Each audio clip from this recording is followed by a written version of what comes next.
एक क्वेश्चन दिया हुआ है क्लास 10 का, ध्यान देना।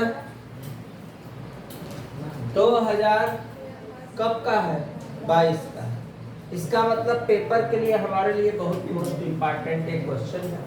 पहले हम क्वेश्चन पढ़ेंगे, इतना आसान नहीं है कि सवाल लग जाए, समझना पड़ेगा, एक एक शब्द को समझेंगे तभी हमारे सवाल क्या होगी, कंप्लीट होगी, हम पेपर में जाकर हल भी करेंगे। कौन सा दर्पण है अवतल दर्पण से 10 सेंटीमीटर की कहां दूरी? देखो यहाँ कितना रहस्य है क्वेश्चन में। 10 सेंटीमीटर की दूरी पर कौन स्थित है? वस्तु स्थित है। इसका मतलब वस्तु की दूरी u बराबर -10 सेंटीमीटर। कितना बड़ा रहस्य दिया हुआ है क्लास 10 के फिजिक्स में। अब इसके बाद देखना, दर्पण से कौन सा आभासी प्रतिबिंब, माने ऐसा प्रतिबिंब बन रहा है जिसे हम केवल क्या कर रहे हैं, आभास कर रहे हैं। तो आभासी प्रतिबिंब दर्पण में किसमें बनता है? उत्तल दर्पण में कोई भी चीज अगर हम देखेंगे तो बहुत दूर के इलाके की चीज को वह छोटे से बाइक का जो शीशा है, चाहे 4 व्हीलर का शीशा, उसमें समाहित किया होता है। अब प्रतिबिंब बनता कैसे है? प्रतिबिंब बनता है छोटा लेकिन बनता है स्पष्ट। तो हमें आभास होता है कि पीछे से ट्रक आ रही है, पीछे कोई बाइक वाला है, पीछे 2-3 ट्रकें आ रही हैं। तो हम शीशा में देखकर क्या करते हैं? उतना बड़ा तो नहीं दिखता है, लेकिन हम शीशा में देखकर क्या करते हैं? आभास करते हैं कि हाँ वो चीज हमारे पीछे आ रही है। आभासी। तो आभासीय प्रतिबिंब के लिए,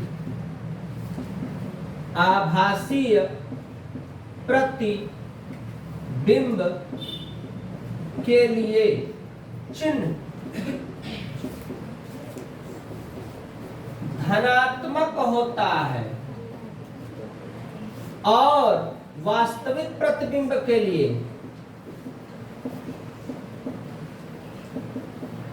बिंब के लिए चिन्ह ऋणात्मक होता है।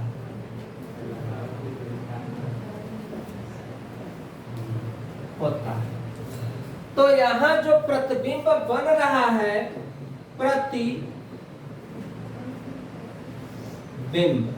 कौन सा प्रतिबिंब? आभासीय प्रतिबिंब की दूरी भी बराबर कितना? 20 सेंटीमीटर। लेकिन किस में? अब हमें ज्ञात करना है दर्पण की कौन सी त्रिज्या? वक्रता त्रिज्या। दर्पण की कौन सी त्रिज्या? दर्पण की वक्रता त्रिज्या। मतलब हमें R पता नहीं। R तब तक नहीं निकलेगा जब तक मुझे क्या नहीं पता चलेगा, फोकस पता नहीं चलेगा, तब तक मेरा R निकलने वाला। 1/f बराबर, यहीं पे लगाते पहले, 1/f बराबर 1/v प्लस 1/, प्लस क्यों? क्योंकि क्या है? दर्पण। f अपने स्थान पे, v का मान कितना बेटा? 20, u का मान है माइनस। अब यहाँ एलसीएम लेंगे, देखो आ रहा है ना, उसमें स्क्रीन पे आ रहा है ना, देख लो। अब यहाँ हम एलसीएम लेंगे, 20 से 20 कटा, प्लस माइनस 10 दूना के 20, 10 दूना के 20। अब यहाँ पे अगर ये सिचुएशन आ रही है, मैं यहाँ साफ से और लगा देता हूँ, चिन्ह बदल के, रुको, देखो 1/f प्लस और माइनस क्या? माइनस 20 से 20 कटा, 10 दूना 20, तो 1/f बराबर -20 सेंटीमीटर। कोई दिक्कत नहीं, लेकिन अब ये मुझे ज्ञात करना है वक्रता त्रिज्या।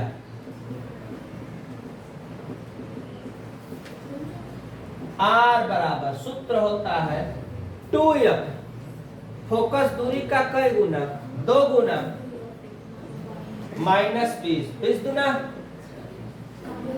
सेंटीमीटर। यही अपना क्या हुआ आंसर। स्क्रीनशॉट लो, नेक्स्ट क्वेश्चन में मिलते हैं। देखो बेटा यहाँ पे हमें दर्पण की क्या पूछा है, वक्रता त्रिज्या। दर्पण माने कौन सा, तो ये तो आ गया मेरा वक्रता त्रिज्या। लेकिन जब हम इसको शुद्ध रूप से लिखते हैं तो कौन से दर्पण, अवतल दर्पण की वक्रता त्रिज्या मीन्स R बराबर F को किस में लिखेंगे, माइनस, चूंकि कौन सा दर्पण है, अवतल। कौन सा दर्पण है, अवतल। तो मेरा तो आया ही है 20 गुना के 40, तो एक सूत्र का एक मेरा, माइनस माइनस क्या हुआ, तो कितना हुआ, R बराबर 40 सेंटीमीटर। ये माइनस क्या हुआ मेरा, कोई दिक्कत नहीं होता किसी को। बाय द वे लिख दोगे तो गलत नहीं है, लेकिन रूल बाय रूल लिखोगे तो इससे और सवाल क्या हो जाएगा, स्पष्ट हो जाएगा।